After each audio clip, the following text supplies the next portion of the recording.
రాష్ట్రంలో ఏం జరుగుతుందనేది చూస్తున్నాం, గతంలో ఏం జరిగిందనేది చూస్తున్నాం. సో వాస్తవంగా పరిపాలన అనేది ప్రజలు మెచ్చేలాగా ఉండాలి. ఇప్పుడు టీడీపీ కావచ్చు, జనసేన కావచ్చు ఏం అడ్మిట్ చేస్తున్నాయంటే మాలో తప్పులు జరిగితే వెంటనే అవి బహిర్గతం అవుతున్నాయి. సో బహిర్గతం అవడమే కాకుండా ప్రజల ముందే పెడుతున్నాం, ప్రజల ద్వారానే ఆ సమస్యను ఆ ఇబ్బందిని పరిష్కరించే ప్రయత్నం చేస్తున్నాం అని చెప్పేసి టీడీపీ జనసేన చెప్తున్నాయి. కానీ వైసీపీ నుంచి వెంకటరెడ్డి గారు ఏమంటున్నారు, ఇప్పుడు ప్రభుత్వం ఏర్పడినటువంటి 7 నెలల్లోనే ఏం జరుగుతుందనేది వాళ్ళ పత్రికల్లోనే బయటకు వస్తుంది కాబట్టి సో దాన్ని వాస్తవం నమ్మాల్సినటువంటి సిచ్యువేషన్ ఉందని చెప్పేసి ఆయన అంటున్నారు. సో యాజ్ ఏ అనలిస్ట్గా ఏమంటారు మస్తానరావు గారు? గుడ్ మార్నింగ్ అండి, ప్యానెల్లోని పెద్దలకు, ప్రైమ్ నిమిషాలు మీకు. ఇప్పుడు రాష్ట్రంలో అధికారం మారిన తర్వాత పరిపాలనా విధానాల్లో మార్పు కోసమే ప్రజలు 151 వచ్చిన వైసీపీని అధపాతాళానికి తొక్కేసి, అంటే ఆ మాట ఎందుకంటారంటే ఎవరు ఊహించిన విధంగా 11 స్థానాలకు దించారు కాబట్టి 164 స్థానాలతో కూటమిని అధికారంలోకి తెచ్చారు. సో ప్రజల ఎక్స్పెక్టేషన్స్ ఏ విధంగా ఉన్నాయి, ప్రజలు తప్పు చేస్తే ఏ విధంగా శిక్షిస్తారు అంటానికి ఇది ఒక నిదర్శనంగా మనకి కనపడతాం.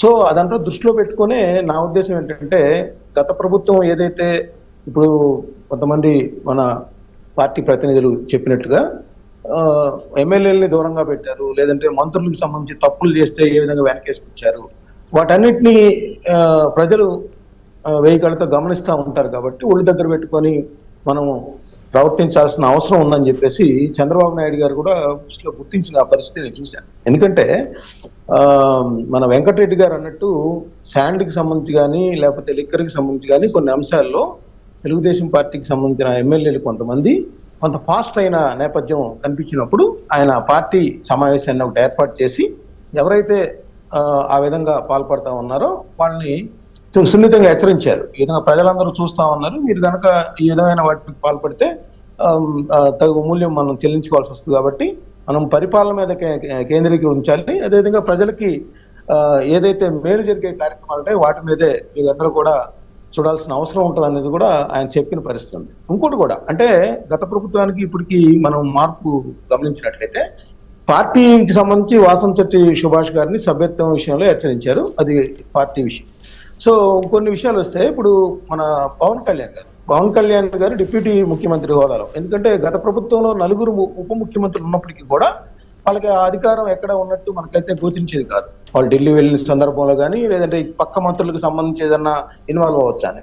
ఇప్పుడు పవన్ కళ్యాణ్ గారిని చూసినట్లయితే పక్క మంత్రిత్వ శాఖలో ఏదైనా లోపం జరిగినా కూడా దాన్ని బహిరంగంగా ప్రజలకు ఎత్తి చూపి ఆ లోపాన్ని సరిదిద్దుకునే విధంగా ఆయన ప్రవర్తిస్తున్న తీరు మనం పిఠాపురంలో చూసాం.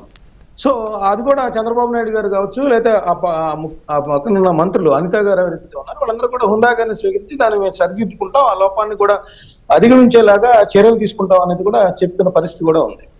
అదేవిధంగా ఇంకా చూసినట్లయితే అవినీతి విధానాలు చూస్తే, అవినీతికి సంబంధించి చూసినట్లయితే ఇప్పుడు మంత్రుల మీద ఆరోపణలు వస్తా ఉన్నాయి.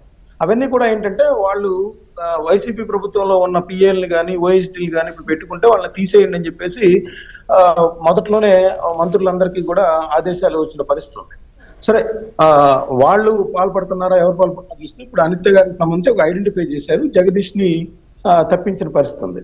అదేవిధంగా అచ్చెన్నాయుడు గారి మంత్రిత్వ శాఖలో కూడా కొంతమంది ఉద్యోగులు అదే విధంగా చేస్తున్నారనేది ఆరోపణలు ఉన్నాయి. దాని మీద కూడా చర్యలు తీసుకోవాలని చెప్పేసి ఇంటర్నల్ గా ఆయనకి మౌఖికంగా చెప్పినట్టుగా కూడా నాకున్న సమాచారం. అదేవిధంగా నిన్న ఆంధ్ర జ్యోతిలో వచ్చిన పరిస్థితి, ఇప్పుడు అనగాని సత్యప్రసాద్ గారికి సంబంధించి కొన్ని ఆరోపణలు వస్తే దానికి సంబంధించి రేవంత్ రెడ్డి గారు చంద్రబాబు గారికి ఫోన్ చేశారని దాన్ని కూడా చూడాలనేది వస్తా ఉంది. అంటే నాకు తెలిసైతే ఇదే ఫస్ట్ టైం అంటే అవినీతికి సంబంధించి అయితే ఉద్యోగులు జగదీష్ కానీ లేకపోతే అచ్చెన్నాయుడు గారు మంత్రిత్వ శాఖలో కానీ మనకు కనిపించిన పరిస్థితి. అలాగే మండిపల్లి రామ్ ప్రసాద్ రెడ్డి గారికి సంబంధించి వాళ్ళ మిసెస్ పోలీసుల మీద ఏదైతే కొద్దిగా దురుసుగా ప్రవర్తిస్తే ఆ విధంగా మంత్రులకు సంబంధించి కుటుంబ సభ్యులు ఆ విధంగా అధికార దుర్వినియోగానికి పాల్పడకూడదని బహిరంగంగానే హెచ్చరించుకోవచ్చు.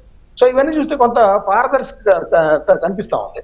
అంటే మంత్రులు కానీ ఎమ్మెల్యేలు కానీ తప్పు చేస్తే దాన్ని పత్రికా ముఖంగానే మీడియా ముఖంగానే చంద్రబాబు నాయుడు గారు కావచ్చు లేకపోతే పవన్ కళ్యాణ్ గారు కావచ్చు చెప్తున్న పరిస్థితి మనకి ఇక్కడ కనిపిస్తుంది. గతంలో చూసినట్లయితే మనకి టీడీఆర్ బాండ్లకు సంబంధించి తణుకులో కారుమూరి నాగేశ్వరరావు గారి మీద ఆరోపణలు వచ్చినప్పుడు ఆయనకి మంత్రి రాదేమో అని చెప్పేసి ఆయన కూడా భయపడ్డ పరిస్థితి. కానీ ఆయనకి ఆయన తీసుకొచ్చి మంత్రిని చేసిన పరిస్థితి. అదేవిధంగా కొంతమంది ఆడవాళ్ళకి సంబంధించిన మహిళలకు సంబంధించిన ఆడియో లీక్ అయిన పరిస్థితిలో ఆ మంత్రిని తప్పిస్తారని, లేదంటే ఇంకొక మంత్రి శాసనసభ్యుని మంత్రి చెయ్యరేమో అనే ఒక భయం వచ్చినప్పుడు కూడా అవన్నీ పట్టించుకోకుండా జగన్మోహన్ రెడ్డి గారు వాళ్ళని మంత్రులు చేసిన పరిస్థితి కూడా మనం ఇక్కడ చూసాం.